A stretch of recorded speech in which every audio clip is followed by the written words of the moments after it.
छोरी न छूट ऐसी माधो खिंचतनी। तोरी न टूट छोरी न छूट ऐसी माधो खिंचतनी। मूलालन स्यो प्रीत बनी, मूलालन स्यो प्रीत बनी। तोरी न टूट छोरी न छूट ऐसी माधो खिंचतनी। तोरी न टूट छोरी न छूट ऐसी माधो खिंचतनी। मूलालन स्यो प्रीत बनी, मूलालन स्यो प्रीत बनी। तोरी न टूट छोरी न छूट ऐसी माधो खिंचतनी। तोरी न टूट छोरी न छूट ऐसी माधो खिंचतनी। तोड़ना भी चाहे तू तो तोड़ नहीं सकता, इसे कहते जुर्रत। तू छोड़ना भी चाहे तो तू छोड़ नहीं सकता, इसे कहते हैं प्रेम की जुर्रत। संशय का तो मतलब ही कोई नहीं। संशय उन्हीं को होता है जिनका प्रेम पूरा ना हो। संशय उन्हीं को होता है जिनको समर्पण में शंका हो। आप देखिए, शबरी को एक बार मतंग ऋषि ने कहा कि तुम्हारे घर राम पधारेंगे। पधारेंगे कोई दिन तिथि महीना साल नहीं कहा उन्होंने, बस इतना कहा कि जब वो वनवास में आएंगे तब तेरे यहां जरूर आएंगे। अब शबरी रोज बाट जोती है, रोज फूल इकट्ठे करती है, फल लाती है, रोज साफ करती है अपने घर को, रोज साफ करती है जंगल के उस रास्ते को। और फिर ये समझ नहीं पाती किस रास्ते से आएंगे, बाएं से, दाएं से, उत्तर से, दक्षिण से। तो सारा दिन झाड़ू लिए लिए कभी ये डगर साफ करे, कभी वो डगर साफ करे, कभी नदी से घर तक का, कभी घर से कुएं तक का। अब उसे ये पता ही नहीं कि कब आएंगे। और हर दिन, हर हफ्ते, हर महीने और सालों उसकी दिनचर्या यही होती। शाम तलक जो नहीं आते तो फिर वो सब फल जो है वो पशु पक्षियों को खाने के लिए डाल देती। और फिर ये सोचती अच्छा कल तो जरूर आ जाएंगे, मालूम नहीं कब, कल तो जरूर आ जाएंगे। वो फिर सब तैयारी करके रखती, फिर से सारा क्रम, घंटों उसके इसी में लग जाते। क्या थकी कभी शबरी? मैं फिर कह दूं, मरते हुए गुरु ने यह बात कही थी। उल्टी खोपड़ी की होती तो सोच सकती थी अजय क्या पता बड़बड़ा गए हों, ऐसे ही बोल गए हों, क्या पता ऐसे ही कह दिया हो कि स्वप्न में आएंगे, क्या मालूम। दिन वार तिथि कुछ नहीं कहा था गुरु, बस इतना कहा आएंगे, इंतजार कर। उसकी मोहब्बत से बड़ा उसका इंतजार हो गया था। थकी नहीं वो उससे, बिल्कुल नहीं थकी। उसके चित्त में जरा भी संशय ना गुरु के वचन पर आया, ना श्री राम के ऊपर आया, कोई संशय है ही नहीं। इसलिए तो शबरी के मुकाबले में कोई भक्त नहीं टिकता, कोई नहीं टिकता। ऐसी स्थिति में शबरी है और फिर वो बुढ़ा रही है, वो बुढ़ा रही है, तो भी उसके चित्त में ये संशय नहीं आता कि अगर मैं मर गई तो, राम से मिले बगैर मर गई तो। उसे ये पता है मौत उसके पहले आ ही नहीं सकती। कैसे आएगी मृत्यु? मेरे गुरु ने, गुरु के वचन पर इतना भरोसा। संशय जिनको नहीं है, याद रखें जीवन में आध्यात्मिक उन्नति सिर्फ उन्हीं लोगों की होती। सो कठोर से कठोर परिस्थितियों में रह करके भी अपने निश्चय में दाग नहीं लगाना चाहिए। स्थितियां कभी कभी कठोर हो सकती हैं, तुम्हें न समझ लगे कि क्या हो रहा है, लेकिन उस समय अगर तुमने अपने गुरु पर संशय कर लिया तो याद रखना की कराई। आप शास्त्रों को अगर पढ़िए तो शास्त्र ये कहते हैं कि इस संसार में सबसे बड़ा पाप क्या है। बोले माता पिता की हत्या कर देना भी बड़ा पाप नहीं, गौ की हत्या कर देना भी बड़ा पाप नहीं, जितना बड़ा यह पाप है कि तुम अपने गुरु पे संशय करने लग जाओ। कैसे कर सकते हो तुम? अपने गुरु पर संशय, अपने भगवान पर संशय कैसे कर सकते हो तुम?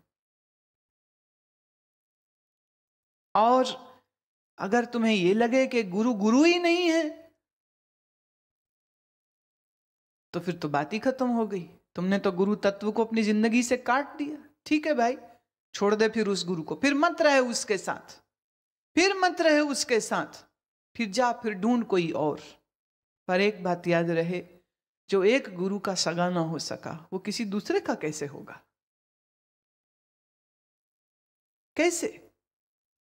मैं जानती हूं, मेरी जिंदगी का यह अनुभव है। आज की तिथि में कोई मुझसे पूछे मेरा गुरु कौन, तो मैं किसी एक महात्मा पर उंगली नहीं उठा सकती। मैं पूज्य महाराज श्री के लिए भी नहीं कह सकती हूं कि वो मेरे, क्योंकि उनका मेरा ज्ञान का कोई लेन देन नहीं था। मुझे उनकी कोई सेवा में रहने का अवसर नहीं मिला। 4 गिनती की अगर मैं पूरी टोटल कर लूं तो शायद 7 या 8 बार हम कुल उनको मिले होंगे। भगवे वस्त्र की उनको प्रार्थना की थी, वो उन्होंने सहज से मान ली, दे दी। लेकिन वो जिस तरह से दिया उसके लिए भी बहुत से लोग उंगली उठा सकते हैं, क्योंकि कोई भंडारा नहीं हुआ, कोई लोग नहीं आए, कोई पब्लिक अनाउंसमेंट नहीं हुई।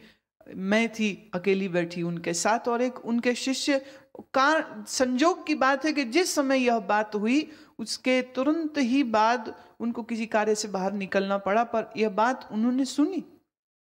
महाराज ने क्या उत्तर में दिया वो उन्होंने सुना।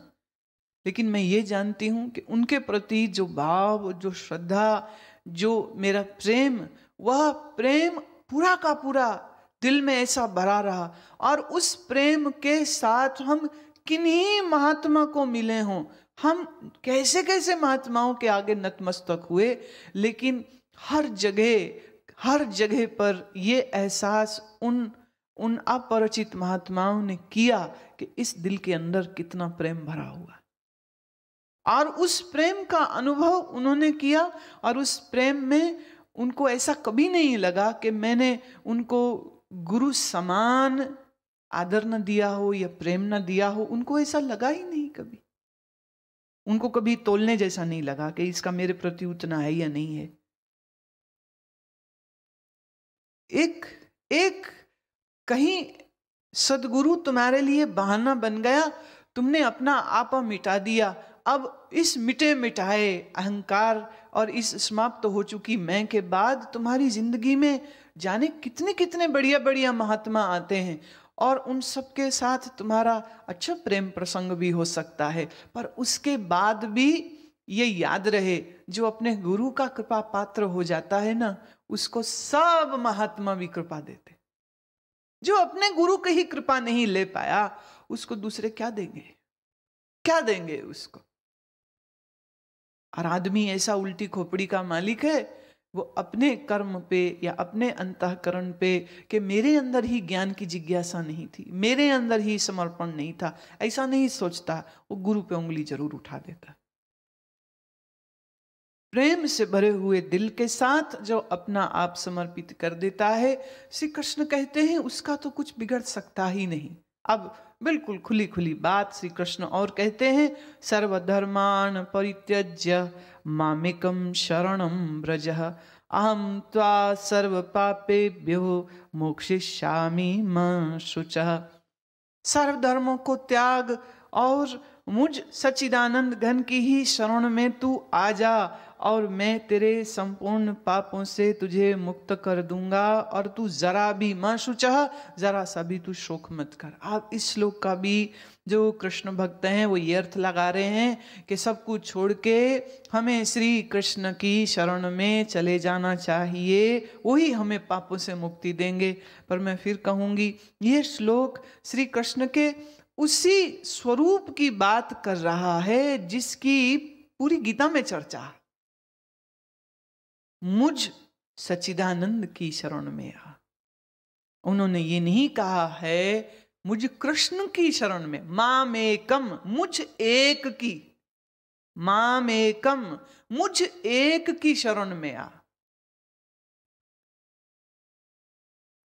मैं जल कहूं, पानी, अमृत, तोए, नीर, बात तो एक ही हो रही।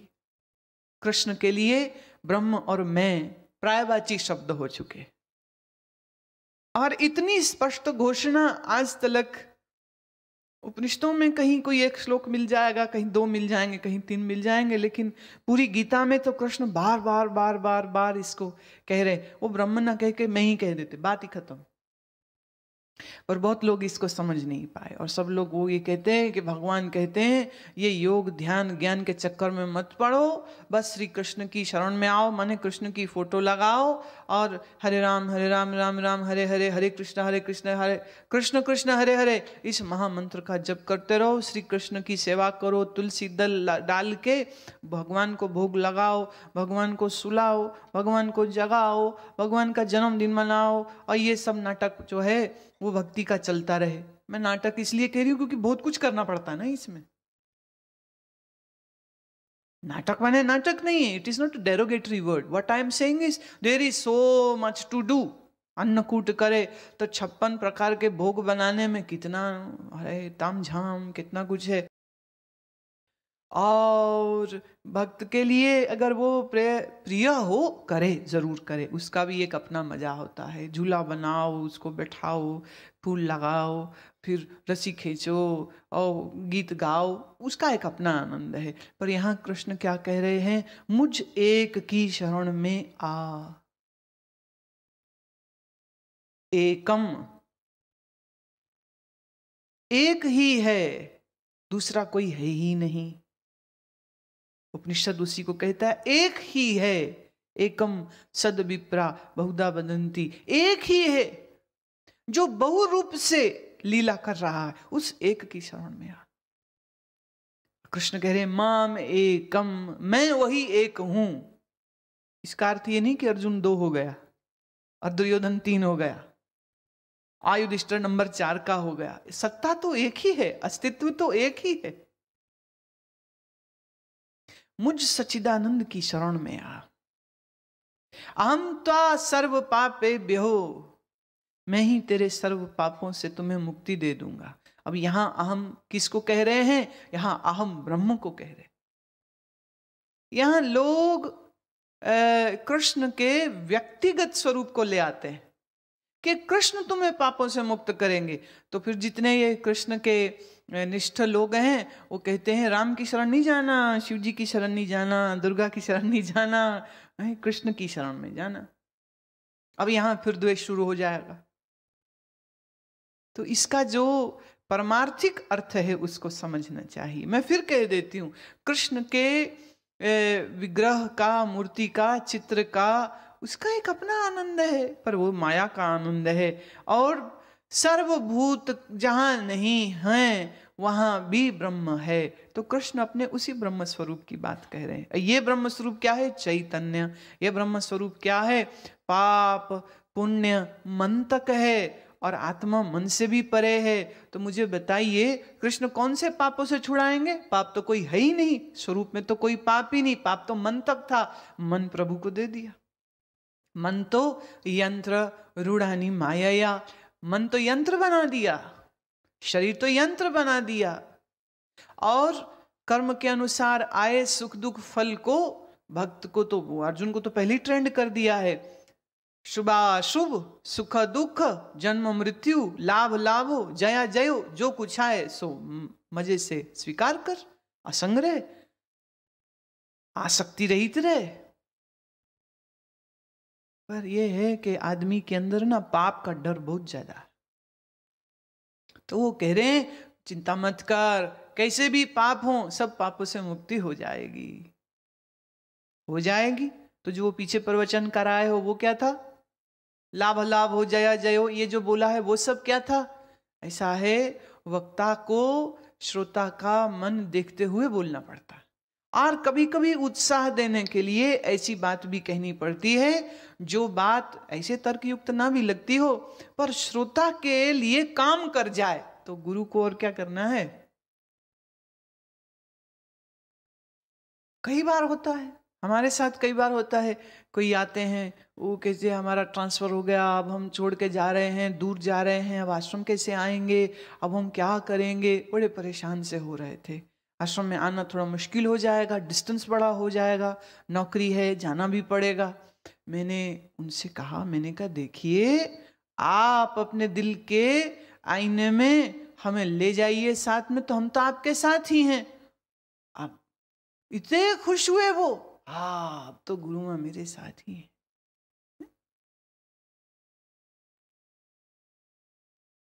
अगर इतनी बात मेरी बोलने से किसके व्यथित और परेशान मन को विश्राम मिलता है और भक्त की यह भावना और सुदृढ़ होती है। जब मैंने कहा मैं तुम्हारे साथ ही हूं, तो मैंने किस मैं के आधार पर यह कहा, अपने ब्रह्म रूप से कहा, तुम्हारे साथ ही हैं। अब वो समझ रहे हैं गुरु को दे, तो ये उनकी गलती है ना, मेरी गलती नहीं है ये। हम तो ब्रह्म रूप से कह रहे हैं सदैव तुम्हारे साथ है। और गुरु के आशीर्वाद की तरंगों को पहुंचने के लिए किसी साधन की जरूरत नहीं है। No time no distance can ever ever matter.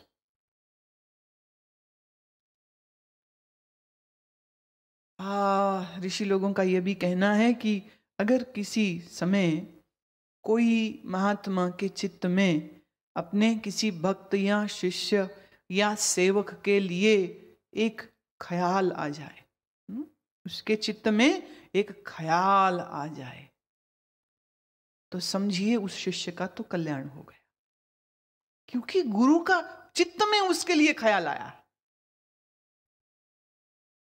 जिसके चित्त में सदैव शांत और विक्षेप रहित है, जो जिसके चित्त में सदैव आत्मनिश्चय है, जो आत्मनिश्चय की ही श्वास लेता है, उसके मन में, उसके बुद्धि में, गुरु के मन बुद्धि में अपने किसी प्रिय आने वाले भक्त या शिष्य या श्रोता या सेवक या जुड़े हुए का ख्याल।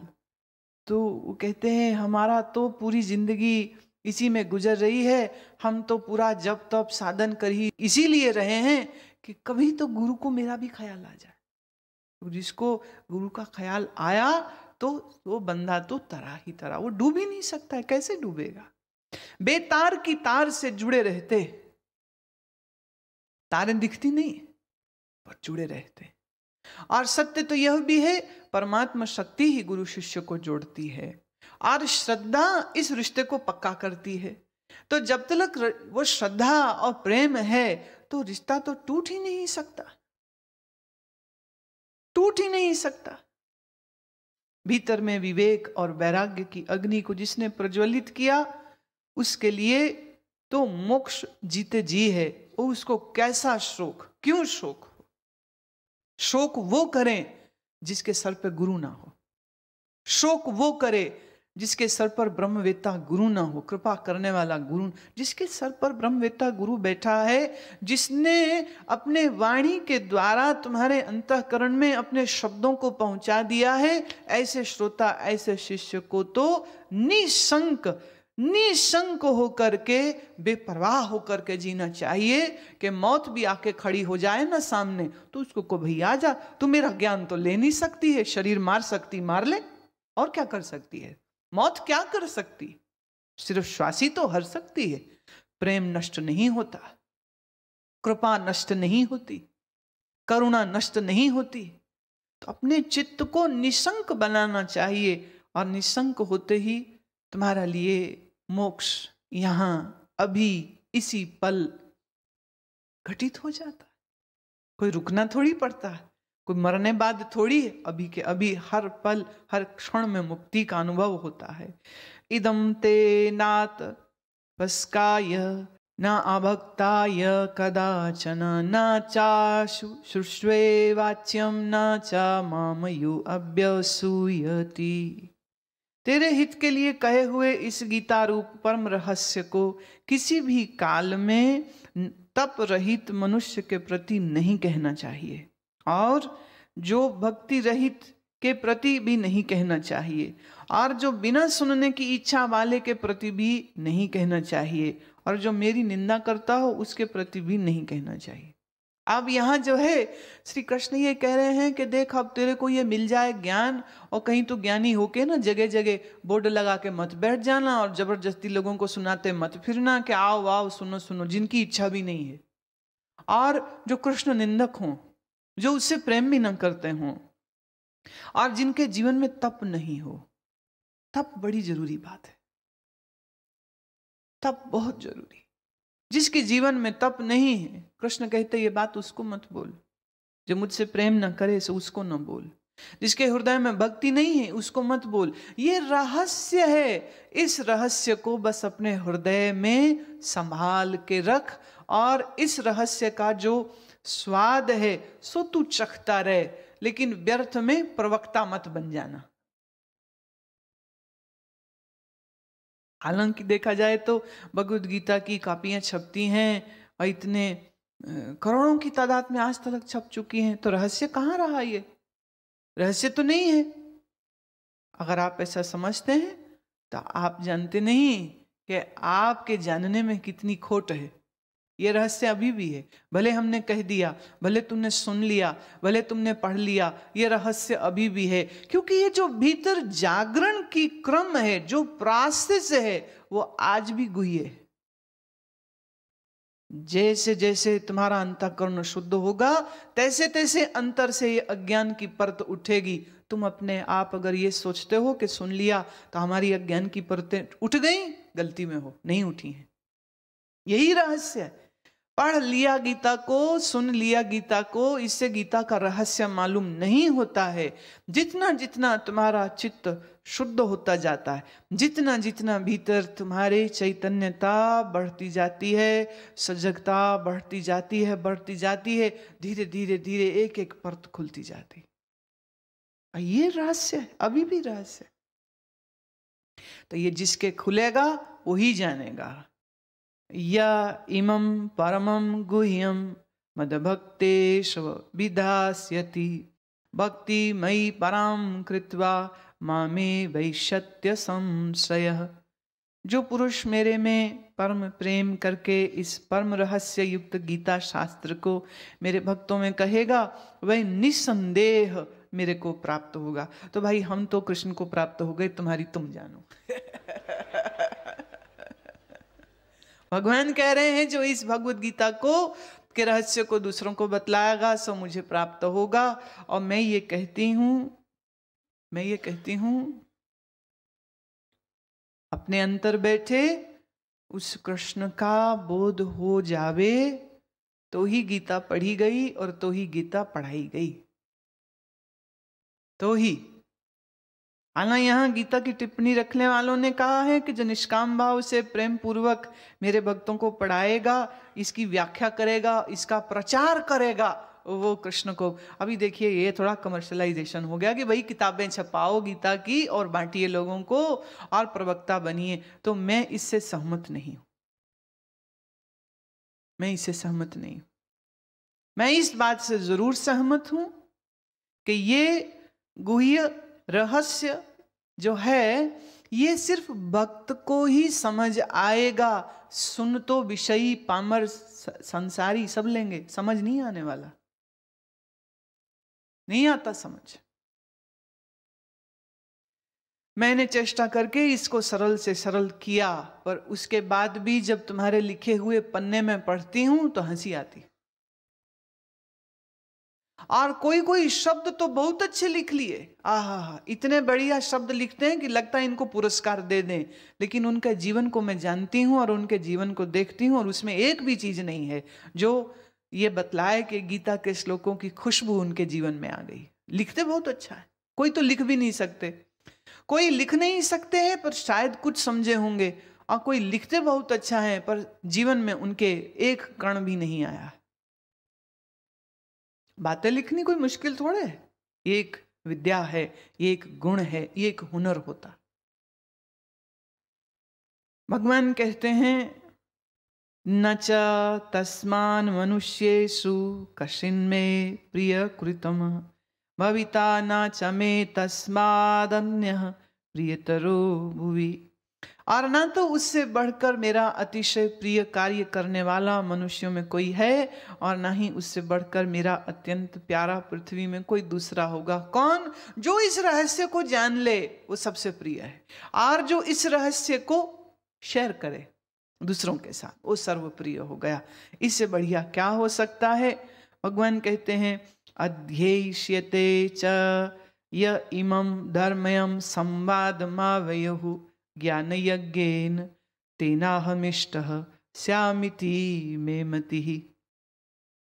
जो पुरुष इस धर्म में हम दोनों के संवाद रूप गीता शास्त्र को पढ़ेगा, नित्य पाठ करेगा, मैं ज्ञान यज्ञ से पूजित होऊंगा, ऐसा मेरा मत है। देखिए अब ये जो श्लोक आ रहे हैं ना, ये जिन लोगों ने इन श्लोकों का संग्रह किया होगा ना, ये सब वो लोग लिख रहे हैं। अब कृष्ण ऐसी बात कैसे बोल सकते हैं? बोल सकते हैं, I don't think so, I can not accept it. पर ये जो गीता के महात्म्य को समझते हैं अपनी बुद्धि अनुसार, तो उन्हें ये लगता है कि अगर ये श्लोक हम कृष्ण के जुबान से कहलवा दें, माने जोड़ दें, तो क्या है, पढ़ने वालों का निश्चय अच्छा हो जाएगा। पर ये बात कहां तो वो कह रहे हैं कृष्ण। अभी पिछले श्लोक आया ना, देखिए कैसे विरोधाभास आ जाता है। जिन्होंने श्लोक जोड़े हैं वो खुद ही नहीं देख पाते कि वो कर क्या रहे हैं, या इसका होगा क्या। अभी पीछे उन्होंने लिखा जिसको प्रेम नहीं है, भाव नहीं है, जिसके जीवन में तप नहीं है, जो सुनना ना चाहता हो, जिसको मुझ में प्रेम ना हो, उसे ये मत सुनाओ। और अब ये कह रहे हैं जितना सुनाओ उतना अच्छा है। होना ये चाहिए पहले लोगों को तप करवाओ, मुझसे प्रेम करवाओ। पर देखा जाए तो जब कृष्ण की बात होगी तो गीता की बात होगी, जब गीता की बात सुनेगा तो ही तो कृष्ण से प्रेम होगा।